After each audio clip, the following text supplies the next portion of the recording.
우리가 사역하면서 잘한 것이 있습니다. 그 선교관 봉헌입니다. 선교관 봉헌 참사랑교회가 참 잘하셨습니다. 오시는 선교사님들을 잘 섬기시기를 바랍니다. 예, 멀리 있는 선교사님 사역을 돕고 섬기는 것도 귀하지만 하나님께서 보내주시는 선교사님들을 여러분들은 잘 섬기시기를 바랍니다. 우리 안에 반드시 고쳐야 되는 모습이 있거나 내 안에 좋지 못한 모습, 하나님이 기뻐하지 않는 모습이 있다면 이런 것들입니다. 선교사님들 잘하고 있나라는 그런 눈입니다. 이것은 판단하는 눈인데 하나님 굉장히 싫어하십니다. 또 두 번째, 지금 선교사님은 뭐 하고 있나라고 하는 이런 것, 이건 감시입니다. 이것도 하나님 굉장히 싫어하십니다. 선교사님이 어떻게 하시든지 하나님은 우리에게 부탁하고 위탁하신 것은 이런 판단과 감시가 아닙니다. 이렇게 하시길 바랍니다.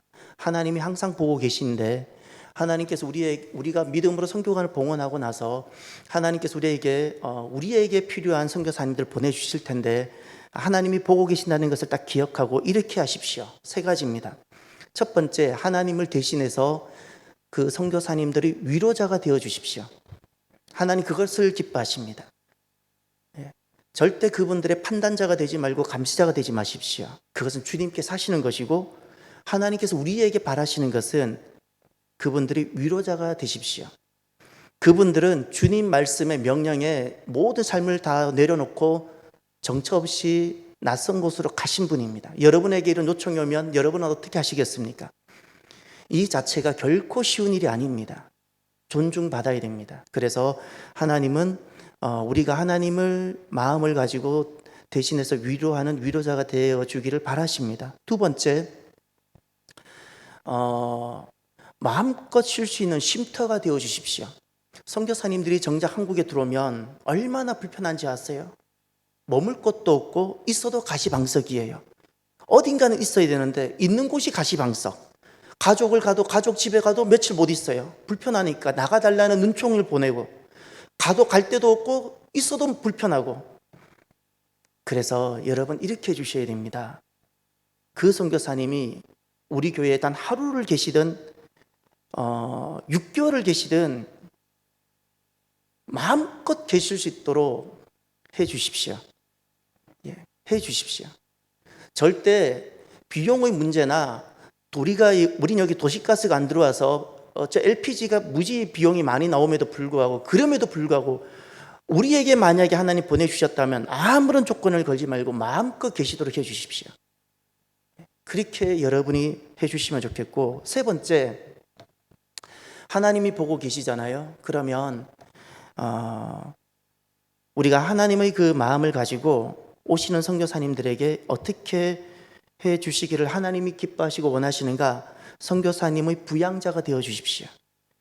우리에게도 부모님이 계시지요. 우리는 그 부모님이 젊으셨을 때 우리를 부양해 주셨어요. 그 부모님이 나이가 드시면 우리가 부양하는 거잖아요. 이것을 일륜이라 불러요. 신앙에도 륜이 있어요. 믿음에도 신륜이 있어요. 그것이 무엇인가 하니 그 선교사님들 우리가 믿음으로 부양하는 겁니다. 믿음으로 부양하는 거예요. 적어도 내게 믿음이 있다면, 내 안에 하나님이 계시다면 내가 고기 한번 먹을 때 선교관에 계시는 선교사님들은 어떻게 하고 있나 한 번은 생각이 나야 돼요. 내가 잘 먹을 때 내 부모님이 생각나는 것처럼 내 자녀가 있을 때 내가 맞이하게 맛있는 걸 먹으면 내 자녀가 생각나는 것처럼 내 안에 하나님이 계시는 사람이라면 내가 맛있는 거 먹고 좋은 것을 내가 누릴 때 계시는 선교사님은 한 번은 생각이 나야 돼요. 이것이 사람에겐 인륜이 있는 것처럼 믿음이 있는 사람에게는 신륜이 있는 겁니다. 이렇게 우리가 선교관을 잘 봉헌했고 이것을 통해서 하나님께서 우리에게 복을 많이 주실 텐데 많은 우리가 선교도 하겠지만 오시는 선교사님들을 이렇게 잘 섬기는 우리 귀한 여러분들이 되시기를 바랍니다. 우리가 이런 이야기를 많이 하죠. 하나님은 항상 마음을 보십니다. 우리가 이것은 누구나가 다 동의합니다. 그 마음은 중심이고 그것은 믿음이라는 것을 우리가 잘 알고 있습니다.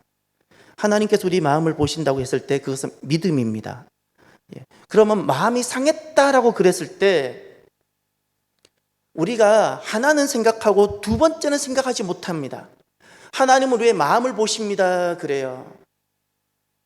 그것은 단순히 내 내면을 이렇게 살펴본다. 너 마음 얼마나 아프니? 이런 것이 아니라 내 믿음의 상태를 보고 계신다는 뜻인데, 우리가 그래서 하나를 자꾸 놓치는 것이 있어요. 마음이 상했다. 그러면 이것을 우리가 단순히 내가 감정이 나쁘다, 감정이 상했다, 이 정도로만 머물러요. 내 마음이 상했다 했을 때 믿음의 문제도 언급되어져야 됩니다. 믿음의 문제.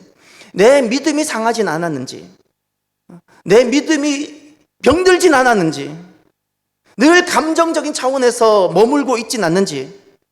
요즘은 교회 안에도 심리학과 내적 개발이, 내적 치유가 많이 개발되어서 이것을 우리가 상한 감정을 많이 치유받는 것은 굉장히 도움이 되고 긍정적입니다.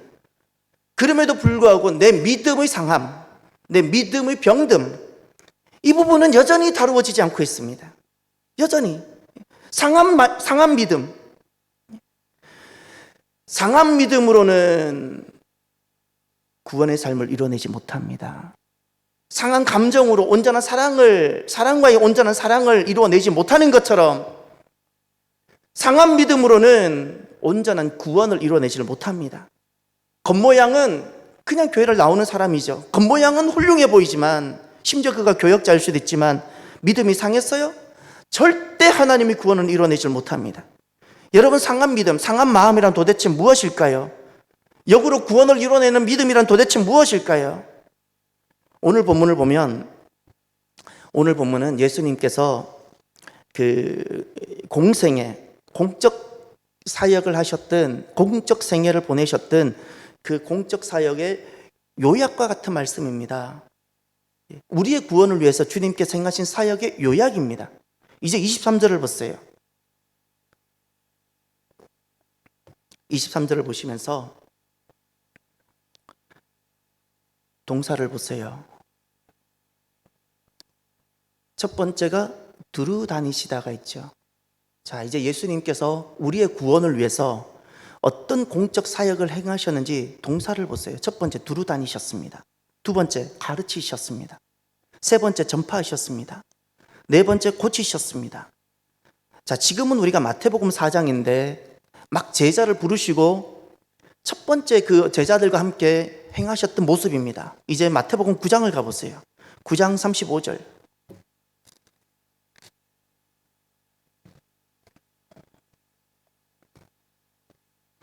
마태복음 9장 35절 다 함께 보시겠습니다. 예수께서 모든 도시와 마을에 두루 다니사 그들의 회당에서 가르치시며 천국 복음을 전파하시며 모든 병과 모든 약한 것을 고치시니라. 아멘.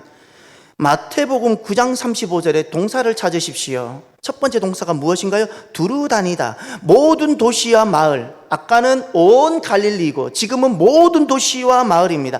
첫 번째 동사 두루 다니셨습니다. 두 번째 동사가 무엇입니까? 가르치셨습니다. 세 번째 동사가 무엇입니까? 전파하셨습니다. 네 번째 동사가 무엇입니까? 고치셨습니다. 예수님은 우리의 구원을 위해서 두루 다니셨고 가르치셨으며 전파하셨고 고치셨습니다. 이 말씀을 가지고 우리가 무엇이 상한 마음이며 상한 믿음이며 무엇이 구원을 온전히 이루는 믿음인지를 우리가 하나님 말씀을 경청하기를 바랍니다. 첫 번째, 그러면 무엇이 상한 마음이요 상한 믿음일까? 두루 다니지 못하는 믿음입니다. 오늘 본문으로 다시 돌아가 보십시오. 마태복음 4장 23절. 예수께서 온 갈릴리에 두루 다니사 말씀합니다. 예수님은 지금 온 갈릴리 지역을 두루 다니십니다. 이 두루 다니셨다라는 것은 모든 곳을 다 다니셨다는 뜻입니다. 두루 다니셨습니다. 예수님은 여행 좋아하시는 분이셔서 두루 다니셨나요? 예수님은 분명히 배척을 받으셨지요. 배척 받으시는 곳이 곳곳에 나타납니다. 배척을 받으심에도 불구하고 가셨어요. 여러분, 두루라는 단어는, 예수님은 두루인이셨는데 두루라는 단어는 두 가지를 포함합니다. 호와 불호를 포함합니다. 잊지 마세요. 호와 불호를 포함하는 단어가 두루입니다.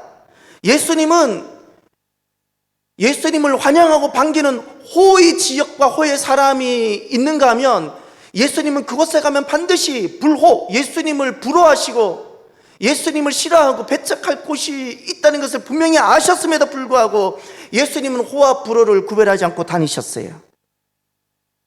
왜 예수님은 두루 다니셨죠? 분명히 배척받을 것을 아심에도 불구하고. 왜 그곳에 가셨죠? 그래도 그곳에 복음이 필요하기에, 그들도 주님이 필요하기에. 구원의 관점과 복음의 관점에서는 모두가 복음이 필요한 대상입니다. 그래서 두루여야 됩니다. 두루. 그래서 구원은 반드시 두루인이어야 됩니다. 내가 두루인이 되지 아니하면 구원은 실패합니다. 그래서 차별이라는 것은 무엇인가 하니, 차별이라는 것은 신앙적으로 보면 차별이 무엇인가, 호와 불호를 구별하는 겁니다. 나누는 겁니다. 호와 불호를 나누어서 나와 호가 잘 되는 사람만 만나는 것, 이것이 구원을 실패하는, 두루인이 되지 못하는, 구원을 반드시 실패하는데 구원을 실패하는 전형적인 사람의 모습입니다. 호와 불호를 나눌 때 이것이 차별입니다. 내 신앙생활을 호와 불호를 나누진 않고 있진 않습니까? 세상은 구원이 목적이 아닙니다. 그들은 성공이 목적이고 번영이 목적이고 권력이 목적입니다. 돈이 목적입니다. 그렇기 때문에 그들은 호와 불호를 나누는 것은 당연하고 이런 차별을 합법적으로 정략적으로 마땅히 행합니다. 마땅히 차별금지법을 통해서 도리어 차별을 합니다. 그런데 중요한 것은 신앙인이, 그리스도인이 만약에 호와 불호를 나누어서 차별하게 되면 믿음은 실패합니다. 명심하셔야 됩니다. 미국에는 인종차별이 있습니다. 미국에서 내가 예수님을 믿는다고 하면서 미국 사람이 만약 인종차별을 해요, 믿음은 실패합니다. 절대 그를 통해서 하나님께서 이루실 구속사의 역사는 이루어지지 않습니다. 한국 사람 지역차별이 여기에 있는데 만약에 내가 예수 믿는다고 하면서 지역차별을 해요, 절대 그는 그를 통해서 하나님 이루실 가정의 구원과 이 땅의 구원, 그를 통해서는 이루어지지 않습니다. 명심하셔야 됩니다. 명심하셔야 됩니다. 어떻게 두루인이 될 수 있을까요? 상한 마음이란 두루인이 되지 못하는 겁니다. 차별의 수준을 벗어나지 못하는 믿음, 호와 불호, 늘 호와 불호를 나누어서 신앙생활 또 내가 호가 되는 사람들만 모이고, 교회를 동호회로 만들지 마세요. 이게 차별을 못 벗어난 수준이에요. 그냥 늘 호와 만나는가, 이걸 동호회라 불러요. 교회는 동호회가 아닙니다. 교회는 동호회가 아닙니다. 제가 주변에 있는 내 가족과 친지들, 서울에도 많이 있지만 단 한 명도 연락하지 않는 이유가 그렇게는 하나님 나라가 세워지지 않기 때문에. 그렇게 해서는 절대 여러분의 믿음이 이루어지지 않습니다. 어떻게 하면 차별의 수준을 벗어난 구원에 이르는 믿음을 가질 수 있을까요? 한 가지를 꼭 기억하십시오. 비둘기처럼 순결하시되 뱀처럼 지혜로우십시오. 예수님 하신 말씀이에요. 이것은 다른 말로 바꾸면 차별은 하지 말되 분별은 하십시오. 요겁니다. 차별은 하지 말되 분별이 있어야 돼요. 지금 한국 교인들은 차별과 분별을 너무 혼돈을 해서 맹목적으로 분별까지 없앤 차별을 지지하기도 하고, 분별은 하는데 차별을 해버리는, 분별하겠다고 하면서 차별을 해버리는 일들이 일어나고 있습니다. 주님께서 제자들에게, 교회에게 분명히 말씀하셨어요. 비둘기처럼 순결하되 뱀처럼 지혜로워하라고. 비둘기처럼 순결하라는 것은 복음을 위해서, 구원을 위해서, 이 복음의 순수성을 위해서는 모든 차별을 허무는 두루인이 되라는 겁니다. 모두가 복음이 다 필요합니다. 아멘입니까? 누구나가 복음이 다 필요한 거예요. 이 복음을 그들에게 전할 수 있는 마음을 항상 유지하십시오. 이 구원을, 때로는 내 마음을 아프게 하고 이해할 수 없는 어떤 일이 벌어질지라도 하나님께서 오늘 나를 그들에게 보내시면, 평소에는 내가 돌을 던지고 싶은 그들이었을지라도 잊지 마세요. 나는 가서 그들에게 복음을 전하고 구원을 외칠 수 있어야 돼요. 이것을 준비하세요. 두루인입니다. 두루인. 이것이 순결입니다. 비둘기 같은 순결이란 이거예요. 복음을 전하기 위한 이 영적 순결. 그럼 지혜는 무엇일까요? 그러나 간교한 어둠이 있고 거짓이 있고 속임이 있기 때문에 이것을 분별해내는 것입니다. 이것을 분별해내야 돼요. 분별하지 못하는 것을 주님은 맹인이라 부르셨습니다. 그러면 기준이 있어야 됩니다. 분별의 기준은 무엇일까요? 하나님 말씀입니다. 명심하십시오. 하나님 말씀. 마지막 시대에 거짓 선지자가 많이 일어난다고 하셨습니다. 거짓 선지자가 무엇이 거짓 선지자일까요? 거짓 선지자가 거짓이라고 이마에 붙이고 다닐 거라고 여기지 마십시오. 거짓 선지자는 흉측하게 생겼을 거라고 여기지 마십시오. 거짓 선지자는 교회 밖에 있을 거라 여기지 마십시오. 교회 안에 있고 누구보다도 목회자 같을 것이고 누구보다도 선교사 같을 것입니다. 그런데 주님은 분명히 말씀하셨어요. 거짓 선지자가 많이 나온다고. 거짓 선지자는 무엇이 거짓일까요? 집에서 거짓말을 많이 하고 남의 돈을 훔쳤기 때문에 거짓 선지자일까요? 천만의 만만의 말씀. 너무나도 나이스하고 너무나도 훌륭한 사람이지만 그 목회자가 그렇게 부름받은 선교사가 말씀이 결론이 되지 못하고 말씀이 인생의 진리가 되지 못하기 때문에 그래요. 말씀이 결론이 되지 않는 모든 목회자의 메시지는 거짓입니다. 거짓입니다. 거짓입니다. 언제 변질이 될까요? 말씀이 결론이 아니에요. 말씀이 결론이 아니에요. 말씀이 결론이 아니면 이 말씀대로 내가 살아야 할 이유가 없어요. 살고 못하고는 둘째고, 말씀이 진리가 아니면, 내 인생의 진리가 아니면 자녀 교육에 있어서도 말씀이 원리가 적용이 되지 않아요. 목회에 있어서도 말씀이 적용이 되지 않고, 내 인생에 심각한 문제가 닥쳤을 때도 말씀이 내게 적용이 되지 않아요. 왜죠? 진리가 아니니까. 자녀의 문제든 내 건강의 문제든 어떤 것이든 개인사의 대소사의 모든 일이 그냥 시대의 흐름에 따라 사람들이 요즘 어떻게 하는지를 보고 시대 가치로 살아가요. 이런 생각과 이런 가치관에서 나오는 모든 것이 거짓입니다. 거짓입니다. 말씀이 삶이 되어져야 합니다. 그래야 말씀이 진리가 되고 말씀만을 결론을 딱 삼을 때 비로소 하나님께서 우리에게 전에 갖지 못한 눈을 갖게 하시는데 그 눈이 분별하게 합니다. 그때 비로소 사람은 세상으로부터 얻을 수 없는 지혜를 갖게 됩니다. 지혜를. 이것이 주님께서 말씀하셨던 뱀과 같은 지혜, 바로 지혜입니다. 사랑하는 성도 여러분, 차별의 수준을 벗어나고 차별은 하지 말되 분별이 있는 비둘기같이 순결하고 뱀처럼 지혜로운 귀한 성도들이 되시기를 바랍니다. 두 번째, 무엇이 상한 마음이요 상한 믿음일까요? 말씀으로 양육되지 못하는 믿음입니다. 말씀으로 양육되지 못하는 믿음. 이제 다시 23절을 가보십시오. 예수께서 온 갈릴리에 두루 다니사 그들의 회당에서 가르치시며, 이 가르치다라는 헬라어 동사가 디다스코입니다. 디다스코. 이건 동사입니다. 가르치다. 여기서 나오는 그 명사가 디다케, 아주 중요한 그 디다케라는 명사입니다. 여기 대상이 있는데 누구에게 가르치고 누구를 디다케 하셨다는 거죠? 대상이 있습니다. 그들이 회당에 쓰이죠. 회당에 모인 사람들입니다. 회당에 모인 사람들.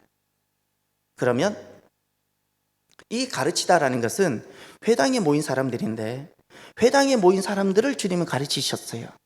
회당에 모였다라는 것은 어떤 의미를 가지고 있을까요? 5장, 마태복음 5장 1절로 가보세요. 거기 보면 두 부류가 등장합니다. 예수께서 무리를 보시고 산에 올라가 앉으시니 제자들이 나온지라. 여기 예수님 앞에 두 부류가 있는 것이 보입니까? 무리가 있고 제자가 있습니다. 무리가 있고 제자가 있습니다. 그런데 2절에 가면 가르쳐라는 동사가 있는데 이것이 23절에 쓰여진 이 헬라어와 똑같습니다. 디다스코입니다. 예수님께서 마태복음 5장 2절에 디다스코를 하시는데 누구에게 디다스코를 하셨어요? 무리예요? 제자예요? 제자입니다. 제자. 회당에 모여있다는 사람들은 누구일까요? 제자들을 말합니다. 마태복음 28장을 가보십시오. 마태복음 28장 19절. 마태복음이 끝나는 말씀인데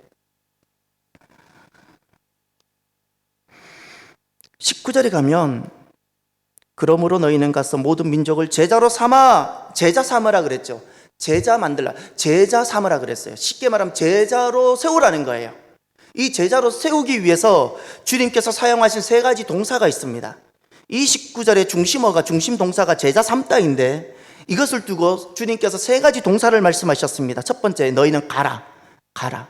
두 번째, 세례 베풀라, 세례 베풀라. 세 번째가 20절입니다. 내가 너희에게 분부한 모든 것을 가르쳐 지키게 하라. 가르치다, 이것이 디다스코입니다. 디다스코. 오늘 본문에 마태복음 5장에 나오는 디다스코. 이 디다스코는 결국 무엇을 위해서 만들어진, 준비되어진 동사이죠? 제자 만들기 위해서입니다. 양육입니다. 양육. 이 디다스코, 가르치다라는 것은 지식, 학원과 같은 오늘날 학교, 학원 수준에서 벗어나지 못하는 이 학원의 개념이 아닙니다. 지식을 전해주는 그런 개념이 아닙니다. 이 디다스코, 가르치다라는 것은 스승과 제자의 관계입니다. 스승과 제자. 스승이라 그랬을 때 이것은 꼭 아버지, 아비와 같은 개념입니다. 아비. 아버지는 자기의 모든 지식을 전해주지만 단순히 지식을 전해주는 것이 아니라 그의 삶을 책임지는 사람. 삶의 문제입니다. 삶의 문제. 스승과 제자에 있어서 가장 중요한 것은 삶의 변화입니다. 삶의 변화. 상한 마음이란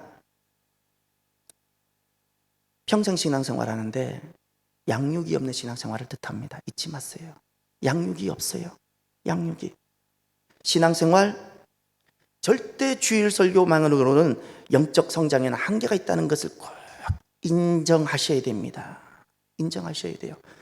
주일 설교로 내가 온전히 잘 신앙생활 할 거라고, 내가 영적으로 잘 성장할 거라고 여기는 것이 실은 자만입니다. 자만입니다.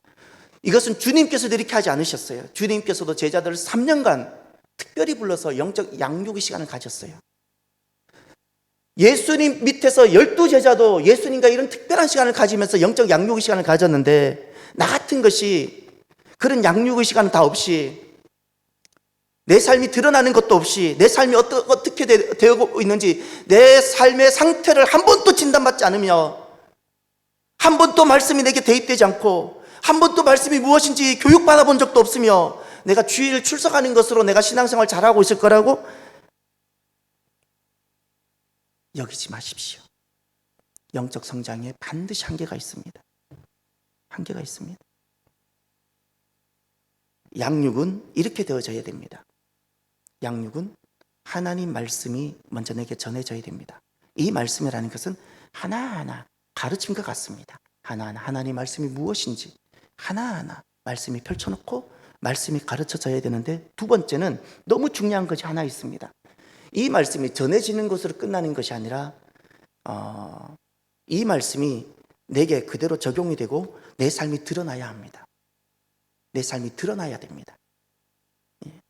내가 이 말씀에 내가 얼마나 멀게 있는지, 내가 이 말씀과는 얼마나 관계없이 지금 살고 있는지 하나하나 드러나야 되고, 세 번째가 또 있는데, 가르친 사람은 가르치는 것으로 끝나는 것이 아니라, 학원은 그냥 가르치는 것으로, 지식을 전하는 것으로 끝나는데, 양육이라는 것은 무엇인가 하니 전하는 것으로 끝나는 것이 아니라 이 말씀이 그에게 들어가서 그의 삶을 자기 스스로 진단하고 보게 한 다음에, 세 번째, 점검하고 수정하게 합니다. 점검과 수정의 관계를 통해서 이 사람의 삶이 변화되도록 해주는 겁니다. 양육되지 못한 이 믿음을 성경에서는 이렇게 말합니다. 구약 성경에서는 양육되지 못한 채 신앙생활하는 그 신앙을 사사기에서 말하고 있는데, 그것을 소견이라 말합니다. 사사기는 온통 혼돈입니다. 하나님 백성들이 혼돈 가운데 있습니다. 이름은 하나님을 부르는데 하나님 보셨을 때는 온통 혼돈이고 방황입니다. 왜죠? 양육 없이 살아가니까. 이것을 자기 소견대로 사는 삶이라 부릅니다. 신약에서는 이것을 무엇이라 부릅니까? 영적 어린아이. 영적 어린아이. 자기가 입에 맞는 것만, 젖만 먹고 양육되지 않으니까, 성장이 없으니까 평생을 교회를 다녔는데 늘 젖만 먹고 단 것만 찾고 조금만 힘겨워도 이걸 못 해내는 겁니다. 왜죠? 성장이 없는데. 이 양육이 있어야 성장이 있죠. 이것을 신약 성경에는 영적 어린아이. 여러분들은 혹시 장성한 사람입니까? 영적 어린아이입니까? 주님을 위해서 내가 무엇을 하는데 항상 내가 발을 빼고 늘 뭐 나 먼저 생각하고 이것도 싫고 저것도 싫고 그렇습니까? 그냥 영적 어린아이입니다. 영적 어린아이. 아프가니스탄을 보면 마음이 많이 아프지요?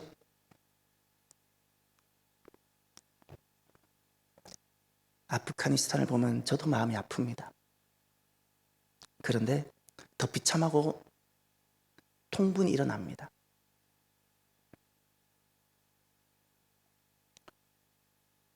왜 통분이 일어나는가? 얼마나 그곳에 있는 남자들이 영적 어린아이인지 자기 땅, 자기 가정을 지켜내질 못하냐고요. 어린아이는 지켜내질 못하는 사람입니다. 도망갈 힘이 있으면 싸워서 지켜내야지. 싸워서 지켜내야지. 자유는 그저 주어지지 않습니다. 도망간들 어디서 살아가겠습니까? 자유를 지켜낼 힘이 없어요. 왜죠? 어린아이니까. 몸은 다 성장했는데. 결혼해서 가족도 이뤘는데 실은 내면은 어린아이예요. 두려움이 가득 차고. 어린아이.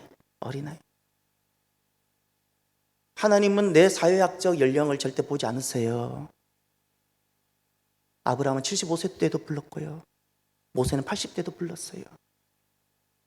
사회학적 연령이 많다고 나이가 성장한 사람이 아닙니다. 성장한 사람이 아닙니다. 내 마음을 보세요. 내 마음을. 내 중심을 보세요. 이 땅과 가정과 교회를 지켜낼 힘이 있느냐는 겁니다. 성장을 해야 힘이 있죠. 성장을 해야 믿음을 지키고 자유를 지켜낼 힘이 있게 됩니다. 그래서 양육이 절대적으로 필요합니다. 사랑하는 성도 여러분,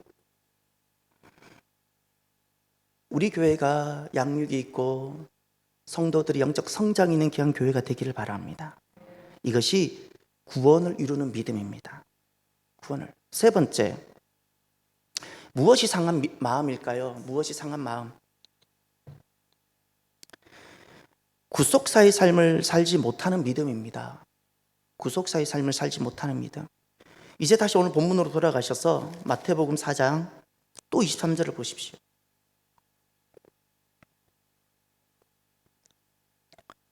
예수께서 온 갈릴리에 두루 다니사 그들의 회당에서 가르치시며 천국 복음을 전파하시며, 아멘. 전파하다입니다. 세 번째 동사 전파하다. 이것이 헬라어로 케루소입니다. 케루소. 이것은 선포하다라는 뜻입니다. 외치다라는 뜻입니다. 그런데 무엇을 외치셨습니까? 무엇을 전하셨습니까? 오늘 본문에는 천국 복음이라 그랬습니다. 마태복음에서는 하나님을 하나님이라 부르지 않습니다.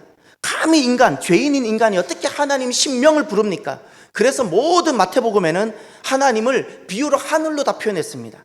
그 하늘을 우리는 한자를 가지고 와서 천국이라 부릅니다. 이 천국이라는 핵심 개념은 하나님 나라입니다.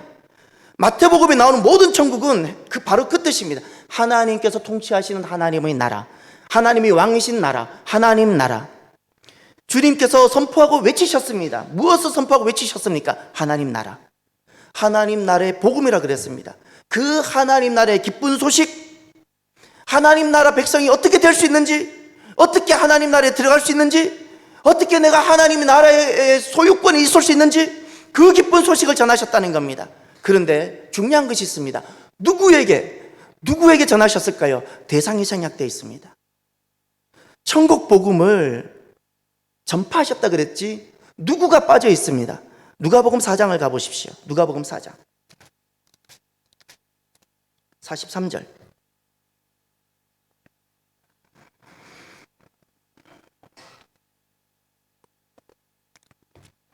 예수께서 이르시되 내가 다른 동네들에서도 하나님의 나라 복음을 전하여야 하리니 나는 이 일을 위해 보내심을 받았노라 하시고, 아멘. 누가복음이기 때문에 여기는 헬라인을 대상으로 기록된 복음이다 보니까 천국이라 안 하고 하나님 나라라고 그대로 말씀하고 있습니다. 하나님 나라 복음을 전하여야 한다. 나는 이 일을 위해서 왔다. 그런데 누구에게라고 여기 누구가 나와 있습니다. 누구죠? 다른 동네들. 이 다른 동네가 뜻하는 바가 무엇인가요? 아직 믿지 않는 사람들, 아직까지 하나님을 알지 못하는 사람들, 그런 뜻이 바로 다른 동네입니다. 그곳에도 아직까지 하나님을 알지 못한 채 죽어가고 있으니까 그들을 위해서 내가 가겠다는 겁니다. 천국 복음에 대한 대상이 빠져 있는데 그 대상이 누구였죠? 불신자들, 아직 믿지 않는 사람들. 무엇이 상한 마음이고 무엇이 그 병든 믿음일까요? 구원을 위해서 살지 못하는 믿음입니다. 주님께서 이 땅에 왜 오셨습니까? 주님께서는 갈릴리 지역이 경치가 좋으니까, 갈릴리 바다가 좋으니까 그곳에 한번 머물려고 오신 것이 아닙니다. 좋은 것 먹으려고 오시지 않으셨습니다. 남들보다 조금 더 좋은 집에 계시려고 오신 것도 아닙니다. 이 땅의 것을 위해서 오시지 않으셨습니다. 하나님 나라 복음을 전하기 위해서 오셨습니다. 복음입니다. 복음 때문에 오셨습니다. 그럼 무엇이 병든 믿음일까요? 내가 살아가는데 구원과는, 복음과는 아무런 관계없이 좀 더 잘 먹고 좀 더 잘 살고 좀 더 잘 입고만을 위해서 살아가는 것이 바로 병든 믿음입니다. 병든 믿음. 구원을 위해서 살지 못하는 믿음입니다. 내일이면 내가 이 땅을 떠나는데 아무것도 가지지 못하고 몸뚱아리 하나 갖고 갈 텐데, 그런데 이 땅의 것을 내가 움켜잡고 이 땅의 것을 위해서 살아가는, 이것이 바로 하나님 보셨을 때는 병든 믿음이요 병든 상한 마음이라는 겁니다. 오늘 우리가 예수님께서는 복음을 위해 이 땅에 오셨다 그랬는데, 복음에는 크게 네 기둥이 있다는 사실을 기억하셨으면 좋겠습니다. 복음을 전한다 그랬는데 그때 전해야 되는 복음의 핵심 내용이 무엇인가요? 네 기둥입니다. 첫 번째 기둥, 하나님입니다. 하나님은 누구이시죠? 하나님은 사랑입니다. 하나님 나를 사랑한다는 것을 전해야 됩니다.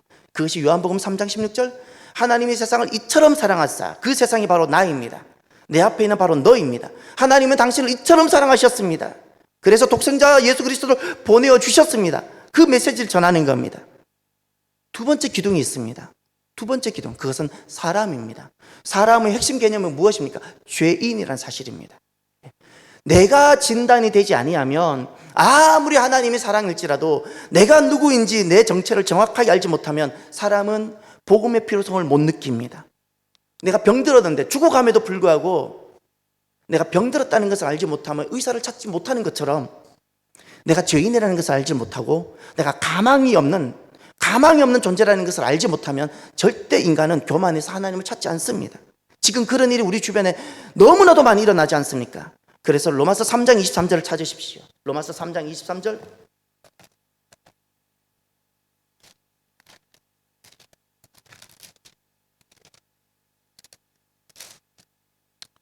로마서 3장 23절 함께 봅니다. 모든 사람이 죄를 범하였음에 하나님의 영광에 이르지 못하더니, 하나님의 영광에 이르지 못했다는 것은 결국 구원에 이르지 못했다는 거예요. 이 말을 다른 말로 직역해서 보면 너 마지막에 죽으면 멸망한다는 겁니다. 더 직설적으로 말하면 지옥 간다는 겁니다. 하나님 영광에 이르지 못했다는 것은 하나님이 주시는, 예수 그리스도를 통해서 주시는 값없는 그 은혜를 너는 끝까지 거절했기 때문에, 그래서 너 지옥 간다는 뜻입니다. 지옥 간다는 거. 하나님 언제 가장 영광을 받으시고 기뻐하실까요? 우리가 구원받을 때. 할렐루야.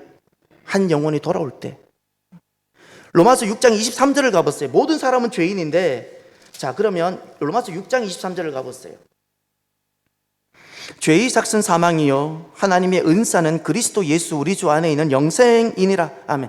로마서 3장 23절에 모든 사람은 누구라 그랬죠? 죄인이라 그랬어요. 가망이 없다는 뜻입니다. 사람으로는 가망이 없어요. 그런데 그 죄의 결과가 6장 23절에 나오는데, 죄의 결과가 무엇이라고요? 사망이다 말입니다. 이 문제를 해결하지 아니하면 어떤 인생일지라도, 나이스하게 살아가는 사람일지라도, 법 없이 살아가는 사람일지라도, 구제를 많이 하면 나름 그냥 선하게 살아가는 사람일지라도 그의 마지막은 사망이요 죽음이요 지옥이라는 겁니다. 이것이 바로 우리 인생론의 결론입니다. 인생론의 결론. 사람에겐 그래서 희망을 갖는 게 아니에요. 사람은 자기 절망을 선언할 수 있어야 됩니다. 그럼 세 번째, 복음을 이루는 세 번째 기둥이 있습니다. 무엇인가요? 예수 그리스도입니다. 예수 그리스도. 예수 그리스도의 가장 핵심이 무엇인가요? 십자가인데, 그 십자가가 뜻하는 바가 무엇인가요? 예수님 그 구원에 있어서 가장 중요한 한 단어가 십자가인데, 그 십자가라는 단어가 바로 이것입니다. 마가복음 10장을 가보십시오. 마가복음 10장 45절. 요 단어가 나와야 됩니다. 요 단어가. 이것이 예수님께서 십자가상에서 행하셨던 내용입니다. 10장 45절.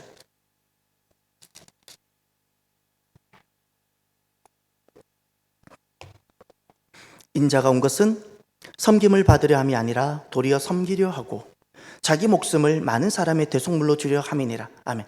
10장 45절에서 가장 중요한 단어가 무엇일까요? 섬김인가요? 아닙니다. 아닙니다. 사람들은 많이 섬김 이야기합니다. 인본주의적 섬김. 사람을 잘 대하고 사람을 편안하게 대하고. 아니요, 주님은 그것을 원하지 않으셨습니다. 주님은 바리새인에게 욕설까지 가면서도 했습니다. 사람을 잘 섬기려면 바리새인을 잘 섬겼어야죠. 제사장들 잘 섬겼어야죠. 예수님은 그거 절대 하지 않으셨습니다. 예수님이 말씀하신 섬김이란 무엇일까요? 대속이라는 단어입니다. 대속. 이것이 진짜 섬김입니다. 대속이라는 것은 그의 문제를 내가 대신 담당해 준다는 것입니다. 이것이 섬김입니다. 제자들의 문제를 예수님이 대신 담당해 주셨어요. 이것이 섬김입니다. 왜 섬기셨죠? 구원을 위해서. 이것이 섬김입니다. 이 구원을 생략한 섬김은 인본주의적 섬김이에요. 그것은 있으면 좋고 그것은 하등의 효력이 없는 거예요. 하등의 효력이 없어요. 그리스도인에게 바라는 하나님께서 말하시는 섬김은 이것이 아닙니다. 그냥 남들과 좋은 관계를 맺고 문제 삼지 않고 그리스도이니까 남들보다 조금 더 낫고 하나님이 바라시는 삶은 절대 그것이 아니에요. 대속입니다. 대속. 그의 문제를 내가 대신 담당하고 내가 대신 아파하고 내가 대신 기도하며 나도 이런 은혜를 입고 여기까지 구원의 자리까지 왔는데 내가 그 문제를 대신 다루어주는 거예요. 요한복음 10장 10절로 가보세요. 요한복음 10장 10절. 그래서 그리스도인은 남을 탓하는 자가 아니고요, 그의 약함을 대신 지는 사람입니다. 기도로 짓고 눈물로 지고 함께하며 지고, 이게 대속입니다. 요한복음 10장 10절로 가보세요. 그러면 어떤 일이 일어나는가? 도둑이 오는 것은 도둑질하고 죽이고 멸망시키려는 것뿐이요, 다 함께 내가 온 것은 양으로 생명을 얻게 하고 더 풍성히 얻게 하려는 것이라. 아멘. 내가 온 것은, 십자가가 그 다음 있어야 돼요. 근데 그 단어는 빠졌어요. 내가 온 것은 십자가를 지기 위했다. 나는 대속물이 된다. 그 결과가 무엇인가요? 생명을 얻게 하고 더 풍성히 얻게 하려는 것이다. 생명이 여기에 있어요. 구원이 여기에 있어요. 대속을 통한 생명이에요. 할렐루야. 예수님이 이 일을 하셨던 거예요. 그래서 은혜인 겁니다. 은혜. 마지막 네 번째 기둥이 있습니다. 복음을 이루는 네 번째 기둥, 그것은 믿음입니다. 믿음. 믿음이란 무엇일까요? 바로 영접을 말합니다. 하나님은 이렇게 사랑인데 내가 죄인이라는 사실입니다. 그런데 예수님은 내 문제를 대신 대속해 주셨어요. 십자가를 통해서. 그러면 마지막 네 번째 단계가 무엇인가? 믿음인데, 이 믿음이라는 것은 영접을 말합니다. 믿음으로 영접하는 겁니다. 요한계시록 3장 20절을 가보세요. 요한계시록 3장 20절.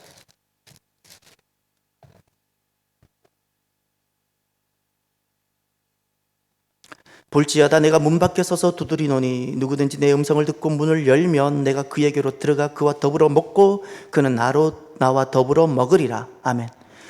예수님께서 하신 말씀입니다. 라오디게아 교회에게 하셨던 말씀인데, 나라는 것은 예수님입니다. 예수님께서 아시아 7교회에게 친히 하셨던 말씀이고 라오디게아 마지막 교회에 하셨던 말씀인데, 내가 문 밖에 서서 두드린다. 이 문은 무슨 문일까요? 교회의 문이고 내 마음의 문입니다. 내 마음을 두드리세요. 밖에서 예수님께서 두드리세요.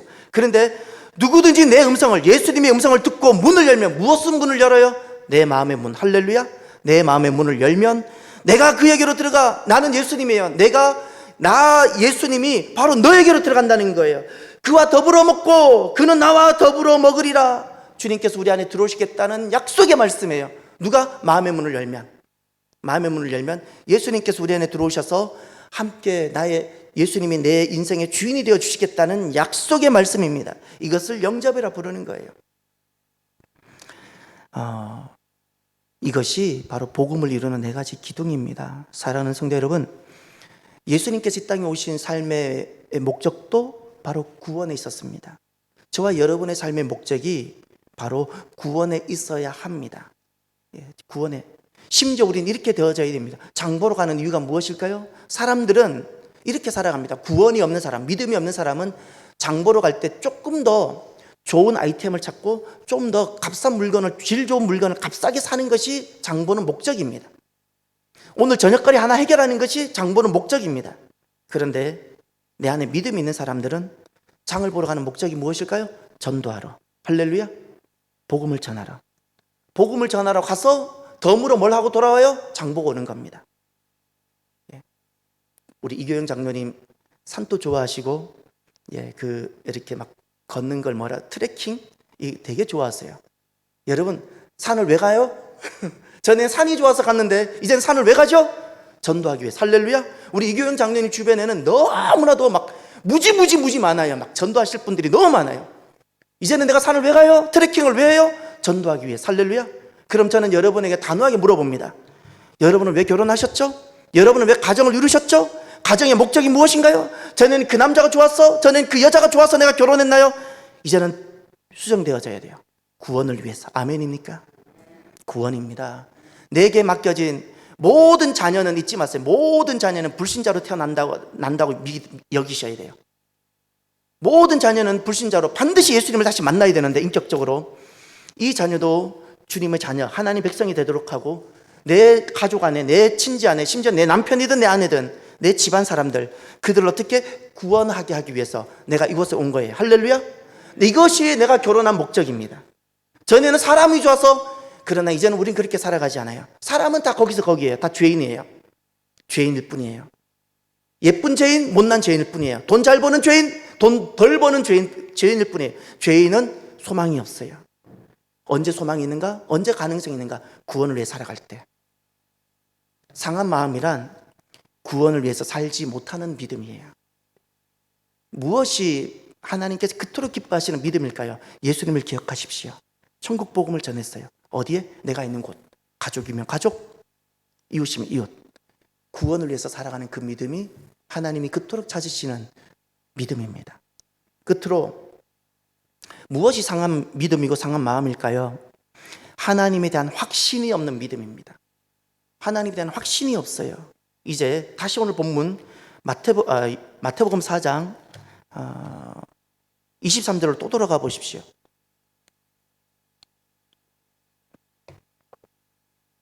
예수께서 온 갈릴리에 두루 다니사 그들이 회당에서 가르치시며 천국 복음을 전파하시며 백성 중에 모든 병과 모든 약한 것을 다 함께 고치시니, 모든 병, 모든 약한 것을 고치셨습니다. 우리 예수님 고치셨습니다. 이 고치다라는 동사가 테라페우오라는 겁니다. 여기서 나온 단어가 테라피입니다. 테라피. 여러분, 제가 질문을 해봅니다. 가르치시는 것은 우리가 이해할 수 있습니다. 아, 예수님 가르치셨구나. 제자들을 불러서 따로 양육하셨구나. 아, 전파하셨구나. 믿지 않는 사람들에게 주님 가셔서 복음을 전하셨고 외치셨구나. 다 이해할 수 있는데 왜 고치셨죠? 복음만 전하면 되지 왜 고치셨죠? 그 당시에 많은 환자들이 있었어요. 지금 또 환자들이 많습니다. 아니, 병 고치는 것과 말씀이 무슨 관계가 있죠? 말씀을 만나고 말씀을 통해서 예수님을 만나면 되지. 왜 주님은 왜 고치셨죠? 왜 주님은 가르치는 곳마다 고치셨죠? 예수님은 그저 몸 아픈 사람이 불쌍해서 천만의 만만의 말씀. 지금 고치면 못해. 내일이면 또 아픈데, 또 아플 건데, 그리고 마지막엔 죽을 건데, 어차피 죽을 몸 지금 고치면 못하나요? 그런데 왜 주님은 번번이 고치셔 주셨죠? 죽은 자 지금 살리면 못하나요? 나사로 살았지만 또 죽었어요. 왜 주님은 이렇게 고치셨죠? 세 가지예요, 이유가. 첫 번째, 고친다라는 치유는 하나님의 능력입니다. 하나님의 능력. 하나님이 정말 계시고 살아계시며 하나님이 능력으로 임하셨다라는 것을 가슴 시퍼렇게 경험하는 거예요. 아, 하나님이 계시는구나. 이것을 치유와 고침을 통해서 경험하는 거예요. 왜요? 그동안 거부했거든요. 그렇게 전해도 안 들어요. 그렇게 외쳐도 안 들어요. 그런데 세상에서는 할 수 없다는 5만 가지 의사를 다 만나도 할 수 없는데 그가 하나님 능력을 딱 경험했어요. 귀신이 떠나가고 질병이 떠나가고 간질이 고침받으며 불치병이 떠나가고 심지어 죽은 자가 살아나고 그것을 통해서 그 능력, 이것은 능력인데 하나님을 경험하는 거예요. 할렐루야. 이것이 바로 고침이라는 거예요. 두 번째, 이건 첫 번째 하나님 능력. 두 번째, 고친다라는 것은 무슨 말인가 하니 하나님의 경험이에요. 하나님을 경험해요. 하나님. 사람이 인생이 살아가면서 하나님을 경험한다면 그가 더 이상 말씀을 안 들을 사람이 있겠어요? 왜 거짓 선지자가 왜 일어날까요? 학습적인 종교인이니까. 학습된 종교인이니까. 신학교라는 것을 통해서 학습되고 교회라는 것을 통해서 문화적으로만 살아왔으니까 그가 진짜 하나님을 경험한다면 그렇게 살까요? 천만에 만만해. 하나님의 경험이 바로 이 고친다라는 뜻입니다. 치유는 바로 그런 의미가 있어요. 이 치유를 통해서 하나님을 경험하지를 못해요.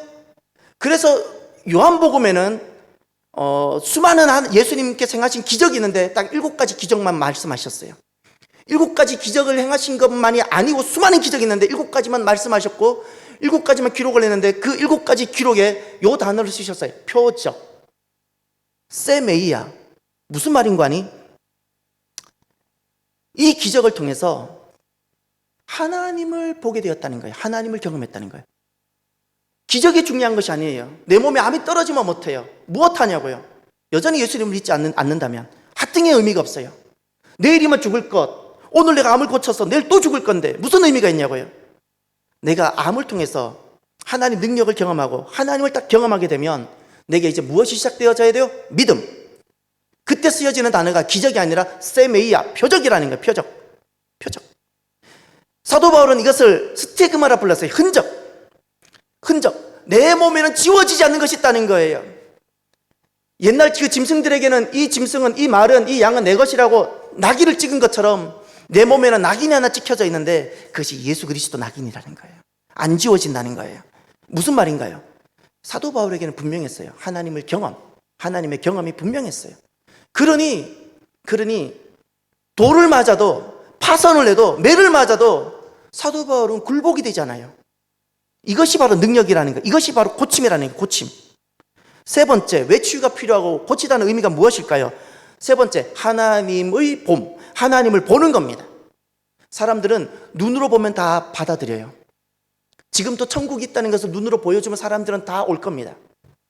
근데 지금 그렇게 말씀을 전해도 사람들이 안 듣잖아요. 사람들은 보면 믿으려고 그래요.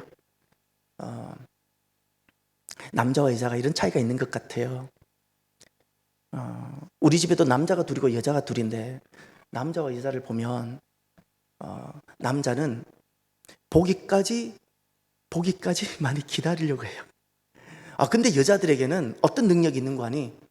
보지 않고도 보는 능력이 남자들보다 확실히 뛰어나요. 이것을 직관이라 불러요. 직관. 막 여자분들은 맞다고 막 동의를 막았어요. 엄청 여기서 누가 좋아하는 것 같아요. 직관이라는 것은 보진 않았어요. 근데 마치 본 것처럼 다 이해가 되어지고 이게 믿어지는 거예요. 근데 남자는 굉장히 이성적이에요. 볼 때까지 안 움직이려고 그래요. 그 남자는 이 직관의 능력을 더 길러야 돼요. 왜냐하면 우리는 살아가면서 눈으로 볼 수 없는 것이 더 많기 때문에 그래요.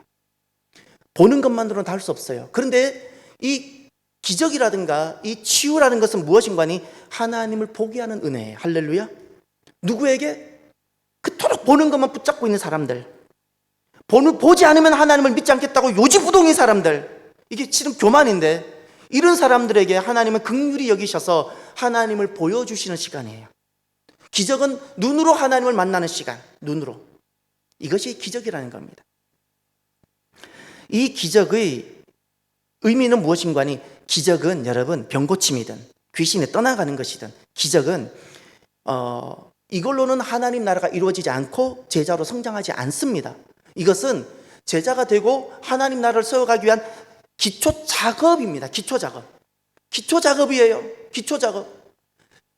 은사가 필요하고 능력은 필요하지만 주님께서 곳곳에 가서 고치셨던 이유는 그렇게 죄가 많고 완악해서 그렇게 복음을 전해도 듣지 않은 그들에게 복음이 들려지게 하기 위해서, 그들 스스로 굴복해서 제자의 길로 들어오게 하기 위해서 주님께서는 고치심과 치유와 능력을 베풀어 주셨던 거예요.